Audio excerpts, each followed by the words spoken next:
जबी मित्रांनो, आपल्या नांदेडमध्ये एक दुर्दैवी घटना अशी काल घडलेली आहे. नांदेडच्या अर्धापूर येथील एक आपली भगिनी, जिची नांदेड पासून जवळच असलेल्या पांगऱ्यामध्ये हत्या करण्यात आलेली आहे. प्रशासनाचं असं म्हणणं आहे की ती एक प्रकारची आत्महत्या होती, पण आमचं म्हणणं आहे की ती एक प्रकारची हत्याच आहे. एकाच मुलीला प्रेमाच्या जाळ्यामध्ये फसवलं जातं आणि लग्नाचं आमिष देऊन तिच्यावरती बलात्कार केला जातो. ही खूप अशी दुर्दैवी घटना आपल्या महाराष्ट्रात आणि नांदेडमध्ये घडलेली आहे. आम्ही बौद्ध समाजातील सर्व मुलींना सूचित करतो की आम्ही तुमचं वारंवार प्रबोधन करत असतो की प्रेम करत असताना जरा जपून करायचं असतं. आयुष्यामध्ये प्रेम एकाच व्यक्तीवरती करायचं असतं आणि तेही जपून आणि विचारपूस करून करायचं असतं. प्रेम हे आंधळं असतं हे फक्त भाकड कथेमध्येच योग्य आहे, पण प्रेम हे डोळस असलं पाहिजे याची दक्षता मुलींनी घेतली पाहिजे.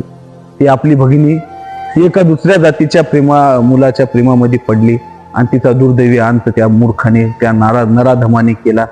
जे प्रत्येक माणूस केला व प्रत्येक व्यक्तीला एकदम अशी शर्मेनं मान खाली घालणारा ती त्या आपल्या भगिनीची ती हत्या होती. म्हणून मी या व्हिडिओ मार्फत समाजातील तरुणींना सूचित करतो की तुम्ही अशा कुठल्याच आमिषाला बळी पडू नका.